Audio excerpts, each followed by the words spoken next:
All right, Scary Movie is back after being away since 2013. I cannot believe it's been that long. I still remember the day when I went to watch Scary Movie 1 with my sister and her boyfriend at the time, and how much fun that experience was. I remember being very young. I think I was in the 10th grade maybe, and I still remember that I felt like I shouldn't be watching that movie because it was a little bit too like R-rated for me at that age. I didn't really handle that kind of humor very well, so I felt out of place, but I still enjoyed it. Because as a Scream fan, obviously I'm going to enjoy a movie that is spoofing my favorite horror franchise. So now Scary Movie is back, sequel number 6, and I have a lot to say, so let's discuss.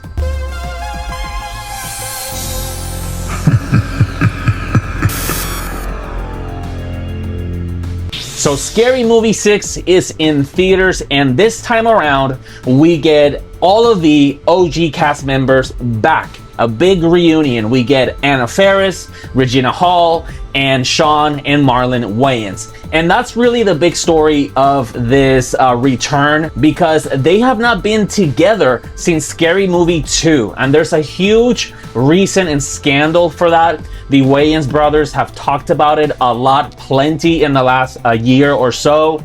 They were pretty much taken out of the franchise by Harvey Weinstein and his brother. So after Scary Movie 1 and Scary Movie 2 were big successes and they made over $400 million at the box office, the Wayans brothers did what any other actor would do, and they negotiated for more money. That is absolutely normal to do. They were also not only the actors in the movie, but they were also the writers, and their brother was the director of the first 2 movies. So they had plenty reason to be asking for more, but Harvey Weinstein kept saying, nope, we're not going to give you that money that you're asking.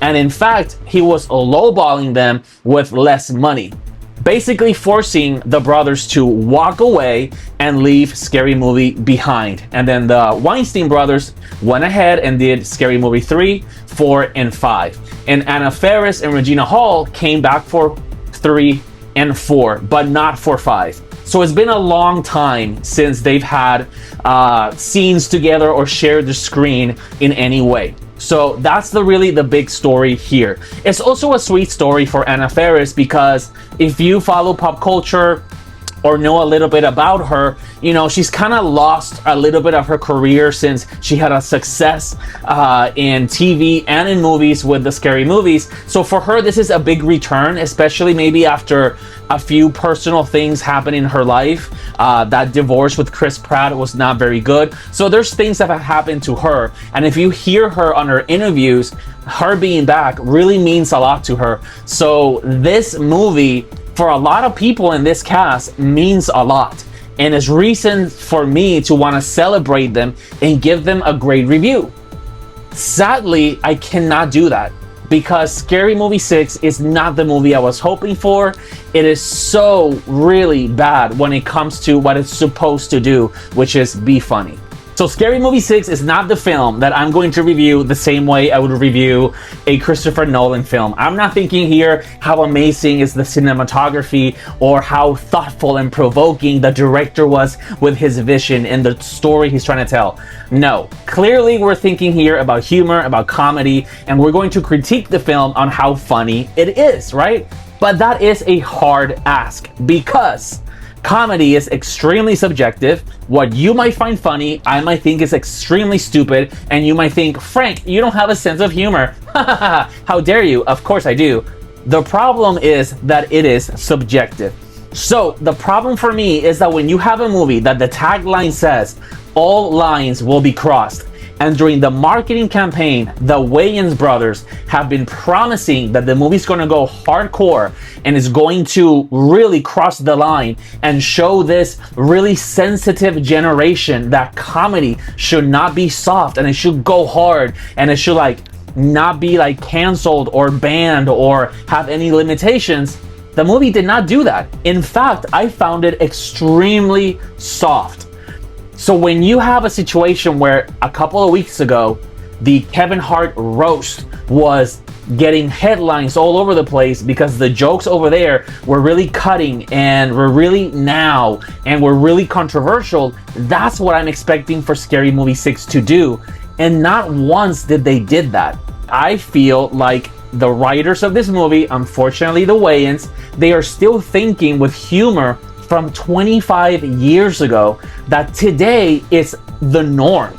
So the jokes that they do about gays or trans or race or other things in the film, when you really think about it, those are the things that everybody is saying on social media, and we see it and consume it every single day. So it's not shocking, right? It's also the things that unfortunately our freaking president says every single day on the news. Just watch Fox News. They have way better jokes about these topics than this movie. Even The View makes funny jokes about this kind of stuff way better than this. So when I watch this movie and I see that the jokes are not cutting and are not hard and are not breaking ground and hitting like a big punch in the gut, I'm disappointed. I also think they made a big mistake using Scream 5 and 6 as the main storyline because nobody cares about Scream anymore. That franchise is not dead, but it's not popular. And before you say, Frank, Scream 7 just had the biggest box office ever, I know, bitch, I'm a big fan. Look who's right there. But that franchise already has a built-in fandom that makes those movies successful. But let's face it, the audience that's going to go watch Scary Movie 6 does not care about Scream at all.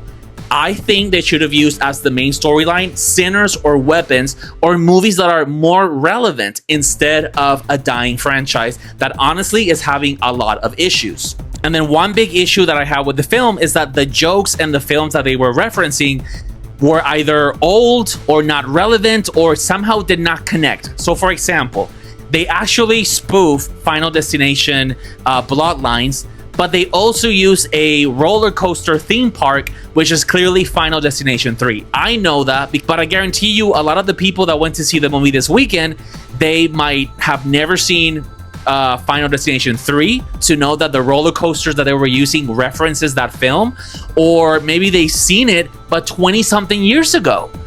They might not even remember. So that's not really a joke. It's more like an Easter egg. It's more like, okay, I get it, right? It's more like that, but it's not a joke. But then in that same sequence, the roller coasters are all falling, and at one point a kid with a little penny comes out running, clearly referencing the kid from Final Destination Bloodlines. The roller coaster car drops on him, and it's supposed to be a big funny gag. How is that a gag when that's the exact same joke and punchline that Final Destination Bloodlines used in its own movie? So you're literally copying the joke, you're not spoofing it or making it in any way better. And then they spoof more relevant movies as well, like Sinners and Weapons and The Substance. I was really disappointed with what they did with Sinners because out of everything you could have spoofed from that movie, you chose to do a gay joke that didn't really land and is really out of date as well, because they use the character of Ray and they keep using this storyline that is he gay or is he not? Is he gonna come out? Is he not gonna come out? And it's like, that is so 2000s. We don't live in a generation where we have to be wondering that. People are out and proud with more ease. So let's stop using that as a joke because it just doesn't land today. It landed back then, but not today. But then when they spoof The Substance, it kind of irritated me because they connected two things that really don't make sense. And it showed to me that all they were doing was just checking boxes of things to make fun of and not really trying to be smart, right? So in The Substance, as you know, if you've seen the movie, they inject you with a liquid and from your back, your skin opens up and your most beautiful younger version is supposed to come out. So in Scary Movie 6, when the back of the character opens, what we see is a hand come out and on the floor, it drops the Epstein files. The Epstein files, which was not funny. Nobody in my theater laughed. It did not make sense. How are we connecting The Substance, a really good psychological body horror movie, with the Epstein files? It's so random. It's not really funny. It's not really what you would expect. It's just kind of like, oh, okay. And that again just showed me where this movie was going and how it was thinking. It was just checking boxes of things to say, hey, we covered this, we covered that. You know this topic, you know that one, right? We covered it. And then when we talk about the cast, you know, nothing and nobody was laugh out loud funny. I thought the Wayans were okay. I thought they did what they have done many times before. They didn't move the needle to a new direction or anything that I could say, wow, they gave me something different or better. It was just more of the same, but not great. And when you've seen the same character and the same type of humor over and over, movie after movie, it kind of becomes like the norm and not as funny as when you first saw it 25 years ago. So you want something a little bit more like different and like elevated, and none of them did that. If anything, Anna Faris was again the standout. The new characters were and actors were extremely forgettable, and unfortunately Regina Hall was severely underused. So who is this movie for? It's not for horror fans. Even though it's called Scary Movie and it's supposed to spoof horror films, clearly the Wayans brothers, and I know I've seen this in interviews somewhere, they are not horror movie fans. So the way that they are spoofing all of these horror films, they're not using like other horror elements or tropes or making a commentary on the genre. They're just bringing in every little like pop culture thing that they can put in and throw in there to see if it works, to see if it gets a laugh. And for me, who is trying to see how they spoof all of my favorite horror movies, this just is not it. So that's my review of Scary Movie 6. Let me know your thoughts in the comments below. And remember to always stay scared and keep it frank.